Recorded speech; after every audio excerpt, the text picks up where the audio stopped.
Assalamualaikum Pak Yudi. Waalaikumsalam warahmatullahi wabarakatuh. Selamat pagi Pak Yudi. Mohon maaf saya merepotin waktunya. Ini mau memenuhi tugas dari pendidikan guru penggerak Yudi karena ini terkait dengan kepemimpinan dan kami untuk pengembangan dirinya diharuskan wawancara dengan lebih jelasnya adalah mohon bimbingan gitu tentang kepemimpinan dan lebih khusus kaitannya dengan pengambilan keputusan. Oh iya. Sekarang itu kan banyak istilahnya andilo Pak, antara dilema dan galau. Iya. Terutama di bidang pengambilan keputusan Pak, di mana di hadapan keputusan yang serba dilema, padahal sama-sama pentingnya antara kepentingan individu atau lembaga jangka dekat ataupun jangka panjang. Dan itu untuk selama ini Bapak untuk mengidentifikasi kasus-kasus dilema ini kira-kira gimana Pak? Terima kasih Pak Suroto untuk kaitannya dengan kasus-kasus yang bersifat dilema etika atau rujukan moral.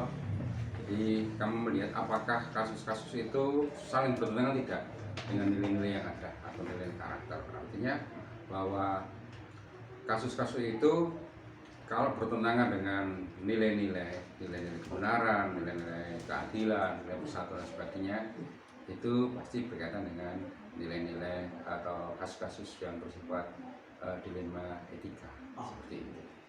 Kemudian selama ini bagaimana Bapak menjalankan keputusan di sekolah, terutama untuk kasus-kasus di mana ada dua kepentingan yang sama-sama benar atau sama-sama mengandung nilai kebajikan gitu? Jadi belajar dari sebuah kasus yang pernah terjadi di sini, kasus ini juga bagi kami juga berat juga, karena pada waktu itu ada calon wali murid yang datang sini berkaitan dengan menanyakan apakah di sekolah kami masih ada kuota enggak untuk kelas 9. Kami jawab ada. Nah, tapi ternyata setelah kita mengadakan investigasi, ternyata bahwa anak itu tersangkut kasus hukum yang artinya jadi sebuah persoalan yang dilematik.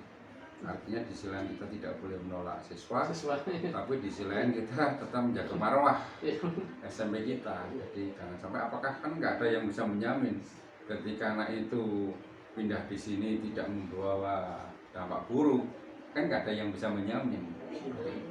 Malah justru bisa membuat dampak yang buruk ya. Iya.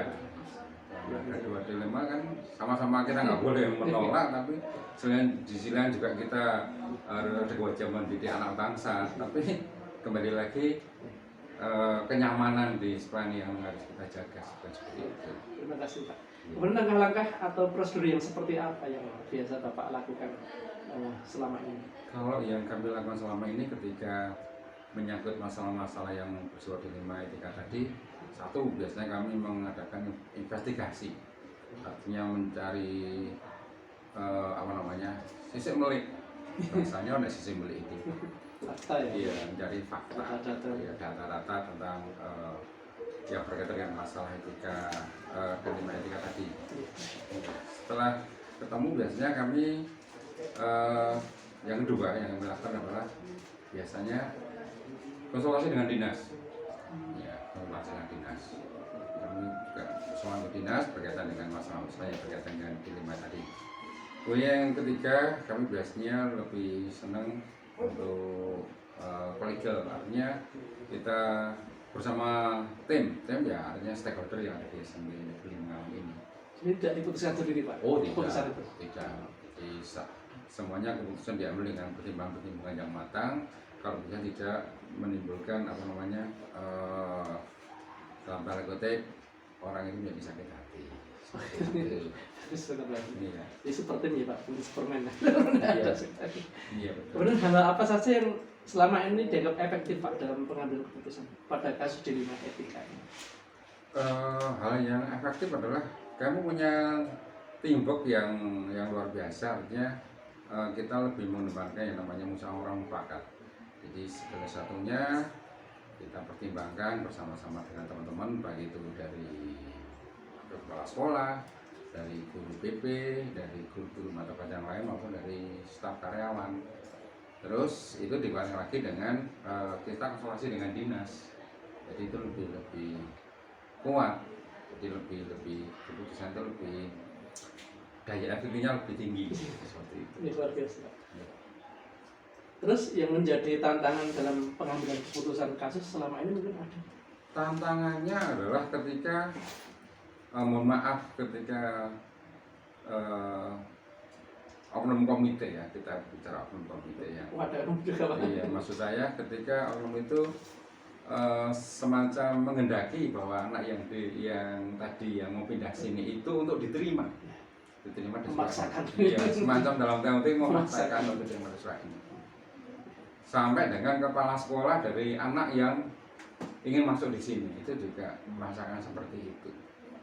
Kemudian ya saat tadi saya jawab, tidak semua orang bisa menjamin bahwa anak itu bisa akan berubah di sekolah yang baru, karena berangkat dari dia tersangkut kasus hukum.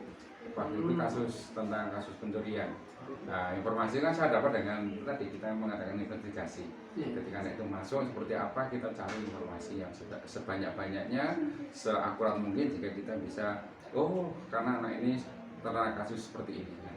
Waktu itu, oknum yang saya anggap bahwa komite dalam kita dari sekolah dalam tanda kutip sedikit memaksakan bagaimana agar anak itu bisa disekolah di SMK Mengawai seperti itu.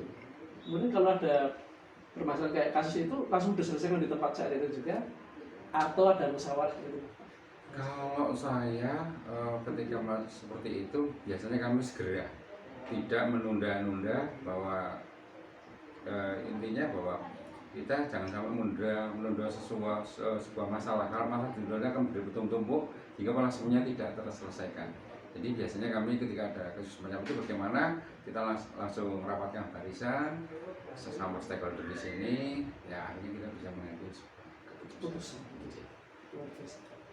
Kemudian faktor yang selama ini mempermudah atau membantu Bapak dalam penyelesaian kasus itu apa Pak? Tembak yang luar biasa. Ya, jadi kita punya tembak yang luar biasa dari teman-teman kita, jadi kolegial kita, dari stakeholder yang ada di sini. Jadi paradigmanya sudah tidak seperti diktator. Oh, iya. Di sini lebih banyak slogan kami yang sering saya sampaikan, Pak Paham. Dan jangan ada dusta di antara kita. Saya catat lah ini. Jangan ada dusta di antara kita. Berarti kolaborasi matang sekali. Iya, Mas. Seperti itu. Dari semua yang Bapak sampaikan itu mungkin ada satu hal yang harus digarisbawahi Pak dalam pengambilan keputusan sebagai kesimpulan percakapan kita pada hari ini. Satu hal yang harus dilakukan oleh seorang pemimpin adalah banyak belajar, banyak membaca bagaimana keputusan itu dalam tanda kita tidak menimbulkan sakit pada orang yang dikenai dampak dari keputusan yang kita ambil. Itu satu. Jadi harus banyak belajar karena kasus itu semakin berkembang, banyak kasus yang berkaitan dengan belum selesai muncul lagi. Iya betul. Jadi kita banyak belajar. Kemudian bagi seorang pemimpin itu harus punya berani mengambil keputusan. Artinya artinya kita bertanggung jawab dengan keputusan yang kita ambil dengan segala konsekuensinya. Resiko bukan resiko di yang lain tapi ambil sendiri. Iya betul. Resiko. Yang berbeda lagi nilai yang kita ambil, berani menanggung resiko, berani mengambil resiko. Itu ya Pak ya. Iya. Resikonya tadi seperti mungkin dalam tanda kutip ya orang disenangi karo oknum komite tadi. Yang kedua, kita nggak enak dengan kepala sekolah yang menginginkan anaknya pindah dari SMP ke tempat kita. Teman kita sendiri Pak. Teman kita sendiri ya. Perasaan ini. Iya kan. Kan dilema Pak. Iya dilema. Jadi tetap harus berani mengambil segala resiko yang ada. Ya, Pak Yudi, terima kasih atas segala pengetahuan yang Bapak berikan kepada kami. Sama-sama Pak.